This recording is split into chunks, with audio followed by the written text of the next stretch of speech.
Now, this is a story all about how my life got flipped, turned upside down, and I'd like to take a minute. I just want you to sit right there, and I'll tell you how I became the Belle of Amherst.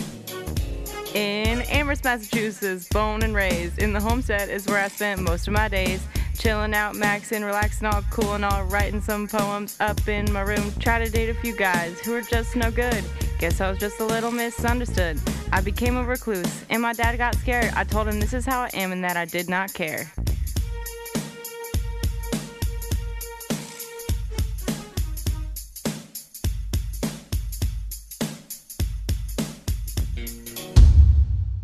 Okay, let's do this for real. Emily Dickinson, generally regarded as one of America's greatest poets, was not always considered great. In fact, only 12 of her poems were ever published in her lifetime, and those were very edited by her publishers. Dickinson was born December 10, 1830, and grew up in a very wealthy household in Amherst, Massachusetts, with an older brother and a younger sister. Her father had strong political and community ties since he served in the General Court of Massachusetts, the State Senate, and the U.S. House of Representatives.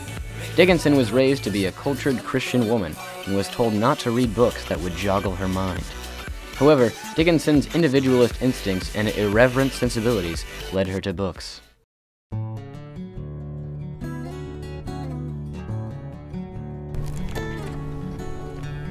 There is no frigate like a book to take us lands away, nor any coursers like a page of prancing poetry. This traverse may the poorest take, without a press of toll. How frugal is the chariot that bears the human soul.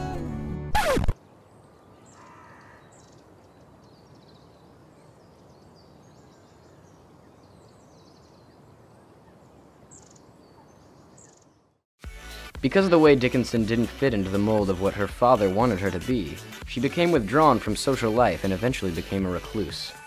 Her whole life, she lived in her father's house. Her choice to live internally brought about her ability to bring her life into sharper focus. Because of this sharper focus, she was able to have a limitless expanse of imagination. She attempted to simplify her life so that doing without was a means of being within. Dickinson kept almost all of her poems to herself, and it wasn't until after her death that her younger sister found them stashed away.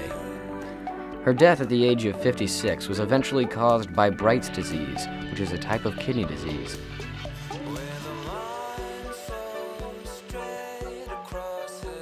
Nowadays, Emily Dickinson is considered one of America's greatest poets. She wrote nearly 2,000 poems, of which only 12 were published during her lifetime. It wasn't until the 20th century when Dickinson and her work were finally recognized. Most of her poems were written on scrap pieces of paper and were never intended to be published. Because of this, many of her poems were altered the first time they were published.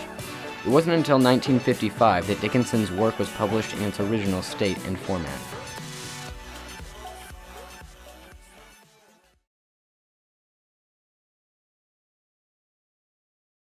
A light exists in spring, not present on the year. At any other period, when March is scarcely here. A color stands abroad, on solitary fields, that science cannot overtake, but human nature feels. It waits upon the lawn, it shows the furthest tree. Upon the furthest slope, you know, it almost speaks to you. Then as horizons step, or noons report away, without the formula of sound, it passes and we stay. A quality of loss affecting our content, as trade had suddenly encroached upon a sacrament.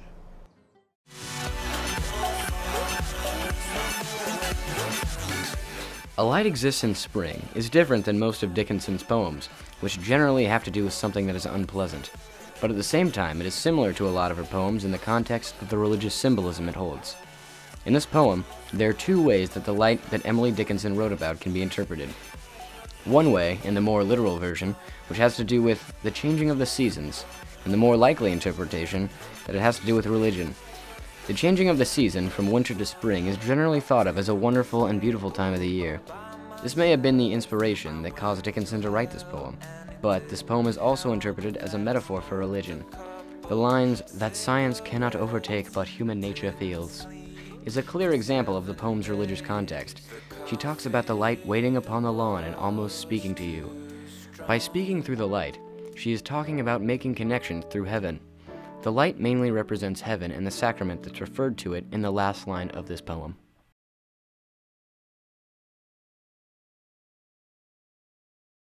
I like a look of agony, because I know it's true. Men do not sham convulsion, nor simulate a throe. The eyes glaze once, and that is death. Impossible to feign, the beads upon the forehead, by homely anguish strung.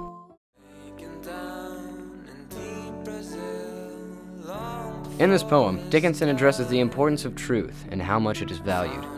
This theme is the basis for the entire poem. In her description, agony is honest because one cannot fake that type of pain.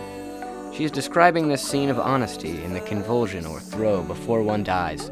She uses imagery, metaphors, and symbols of pain so that the reader understands the state of extreme and honest agony the subject is experiencing.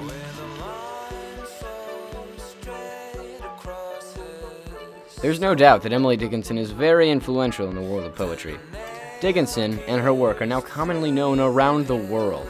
Her life story is not the most pleasant story ever, but what resulted of it is regarded as some of the best poetry in American history. Testing. Okay. When does the beat go in? Is that it? Did I miss it? Alright. Okay. My name is Matt Blast, chilling in the room. Yeah, I wish I had a broom. Yeah. Come on. Okay, that's it.